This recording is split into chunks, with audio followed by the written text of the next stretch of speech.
So today I am going to show you how I have been using Record and some editing features to do some custom work on this sample that I'm working on for the store. I have been doing some custom designs that I've designed for these smaller blocks, and then I've been editing some diamond blocks that I have for the larger blocks and for all of these triangles inside. I will show you how I've been drawing those out, as well as making everything kind of work and make it work so that I don't have to stop in between every single design once I get a whole bunch of them set up. So to start out, I am going to go to my computer. Hopefully you can see this. I'll zoom in as much as I can and try to keep my fingers out of the way. So up here, I'm going to select Prostititcher. And a little bit to the right, right next to your gears, you'll be able to see Record. This is where you'll find your Mark tool and your Record tool that we will talk about at Club. I will also post in the handout that I'm giving out different videos that I've watched people use these for. But on the right menu, you have Mark, Jump, Snap to Grid, Record, and Clear. You use all of these with your crosshairs, and you can use them in simulator mode or like I'm doing right at the machine. I turned on follow so that I can follow what I'm doing, and I'm going over to the machine, and the diamond I'm going to work on is this guy right here.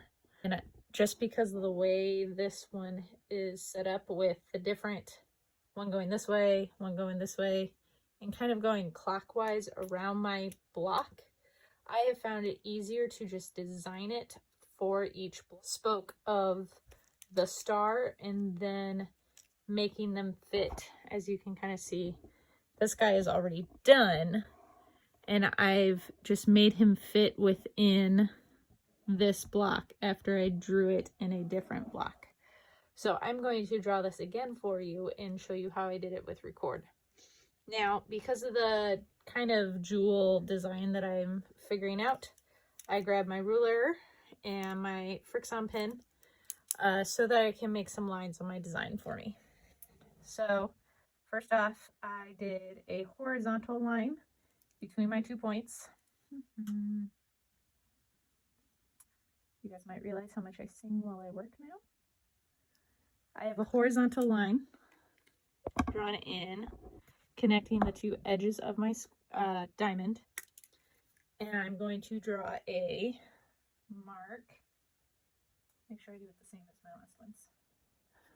I am going to mark 2 points at the top of my diamond.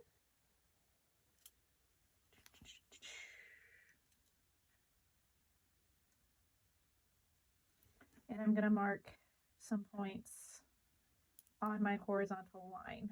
And now these are just because of the way I have figured out my own design. I saw it used on a different Jaybird pattern, and I wanted to mimic that design in this one. Now that I'm back here, I'm going to put my crosshairs at a starting point where I will start my design. Something that you might want to pay attention to on your machine, you can click Snap to Grid, and I will show it both ways so you can see it.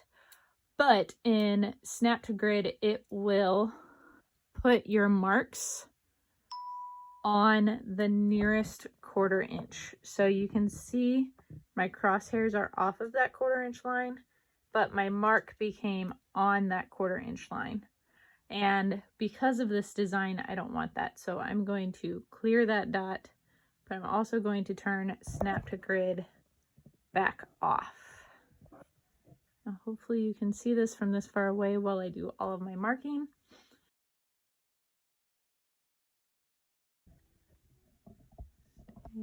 Right there. Okay. So I don't have buttons, which would also make this easier. Our machine at home only has start and stop. I have to do all of my marking on the screen. So at my start point, I'm going to hit mark. My first part of the design is going to go all the way around the diamond.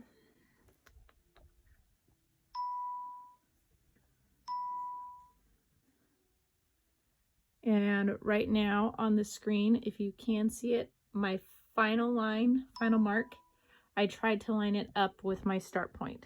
So currently I have a start and an end point on the same spot. Zooming back out though, I am now going to use those lines that I drew in my square because I'm going to make this fun little jewel pattern. Now when you hit mark, every spot you do, if it's a solid line, will be a stitched line. Now, if I hit jump, it did a dotted line, and that would jump between the 2 points instead of stitch it out. Now I didn't want that, so I'm gonna hit undo. Hopefully actually hit it. And this time, instead of jump, I'm gonna hit mark again. Got that. Going back to my start point as close as I can.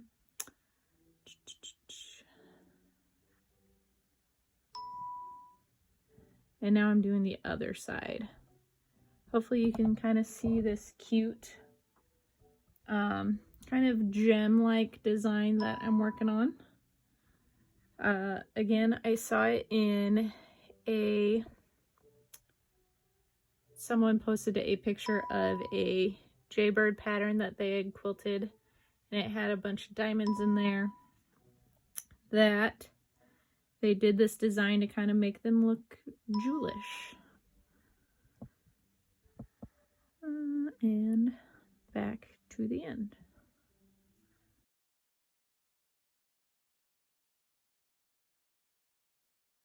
Now, you can always leave Prostititcher on your machine and click on Tools and then click Designer. And in Designer, it will take you to Prostititcher Studio. And if you wanted to fix and clean up some of your design, you can do so. I am not fantastic at Designer, so I would say go watch a Handy Quilter video or an Adam So Fun video that shows you how to fix it, because you can kind of, I'll zoom in on the correct screen. My final line going in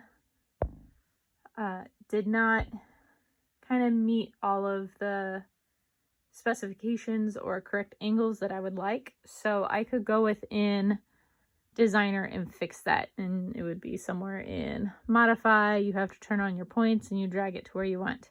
This is probably easier with a mouse, but you can still do it at your machine instead of at your computer. So next up, I'm going to set up all of my little diamonds for the purple row going down, because those are the ones that I haven't done. So I will click set it up and then let you see it kind of stitch out between two of them, how I have them all set up, which takes me probably 10-15 minutes. But then when I hit go on the computer, I do each diamond without necessarily having to cut and reset up every time. So when I do something like this, I'm setting up a couple blocks at a time, everything that will be the same thread color, or everything within an area that I want to do, and then hit go. So I'm going to set that up, and then you can watch it stitch out. You can see the two spots that I've already worked on and arranged. I'm going to show you how I did this third one. All this other stuff is other diamonds, squares, hexagons that I have already done on this quilt. And I'm leaving them in this saved workspace so I don't have to pull them back up every time. So it's a little bit chaotic, but I think by now you understand that I work in organized chaos. So, first up, I am going to trace my area. of both of these guys together. And it creates a guy that looks like that. Because I'm not skewing anything specifically for these diamonds, I'm using it as a guide, so I'm not looking up, down, up, down, up, down all the time. The hard thing is that because of these diamonds not being triangles, I don't get to skew anything within here. So I have to manually get it the way I want. If you're doing something with squares or something with triangles, it is much easier to do that with Prostititcher. I just like doing things the hard way. So here we go. Again, I'm tracing an outline here. Or I'm making an area here. I'm going to go around this diamond, and in the same area I'm going to scoot over and then go around this diamond at the same time.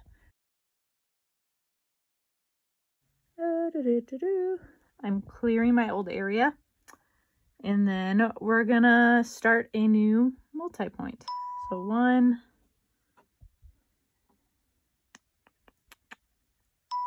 2,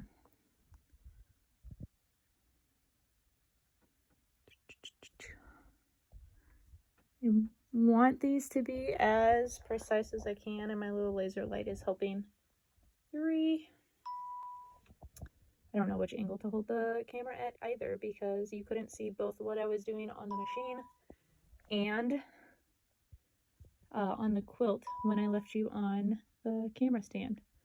So now I've scooted over just a little bit so that I can make my new kind of secondary area. You'll see my crosshairs are just slightly off. A multi-point again, going around this diamond, going on the next point. And I am, if you can tell, I am a laser light inside. Sometimes, oops, go down, stay down. You might also want to see where your needle is hitting according to your laser light. Mine's pretty close to being accurate, and it's close enough that I can do this. But that then just allows me that extra millimeter of space to edit these. So these 2 diamonds right here, I'm going to scoot in here. And this is my annoyingly, I'm going to use the reposition. I get annoyingly precise as I can. That's not too bad, but I might shrink it down. And the other one, I'm going to use reposition. I'm going to put my crosshairs at the start point of that diamond. I'm going to do start point. I can do end point and show you how imperfect some of these were. But in the final product, this is so close. You just see everything going in. That guy, he's probably perfectly fine. Going around there. I'm going to go back and edit this guy. He's just a tad too close to that line for me because I've already had to fix some where the dark purple thread I'm using has gone on the outside of that diamond. So I'm just going to shrink it down just a little bit. I'm going to use resize, and first I'm going to do my height, and I'm doing this mathematical guesses by myself. So if it's starting at 3.6, I might put it down to 3.5 and see where it sits. It's a tad closer inside, so I might be happy with that. Now, resize the other way. Set 2.18. I might do 2.12. I might want it a hair more, so I'll do 2.1. And that's just to be extra safe so that I don't have to take stuff out when it goes in that white background. Some of them have gotten close. You can inspect this when I bring it to club. But I am just bad at ruler work. I don't like my free motion, so I would rather take the extra time to custom this way than do something custom and not like what I did.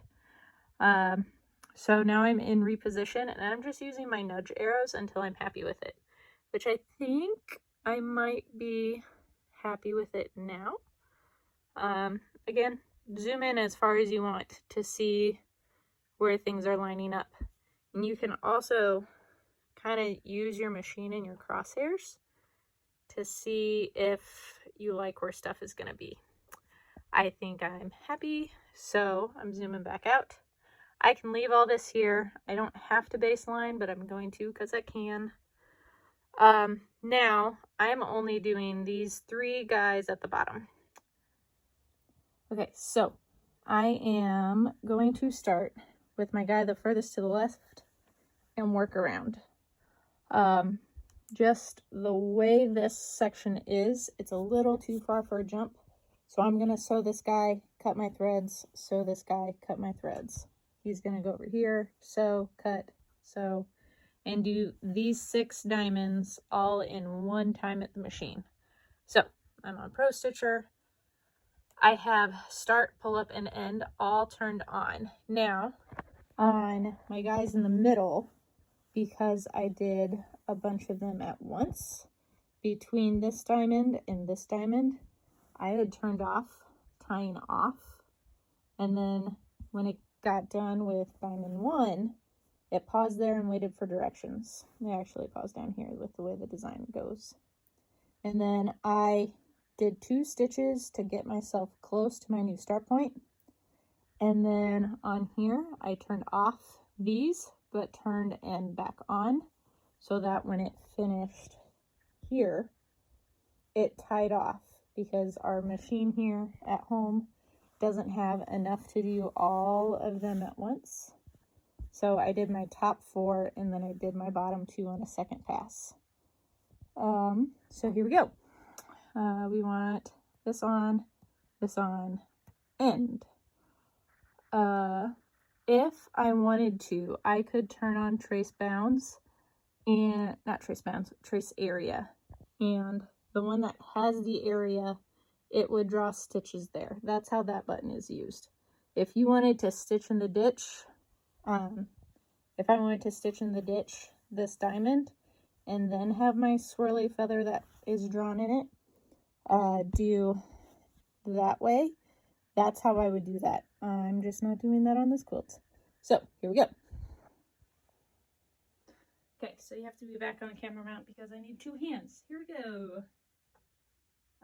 Number 1, I have them close to the right spot. I'm going to zoom in on my screen and follow. Start, stop, end is on. I hit run.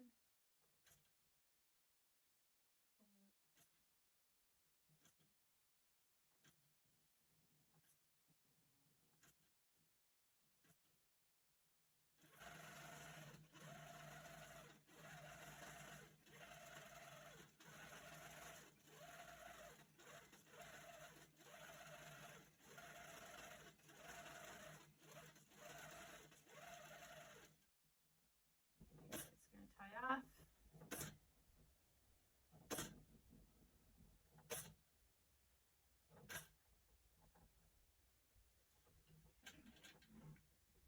Okay, cut my thread.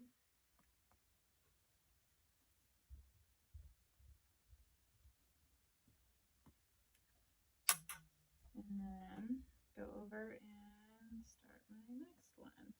So I'm going to click and make that one dark, hit Prostitcher, hit run, proceed, pull up thread,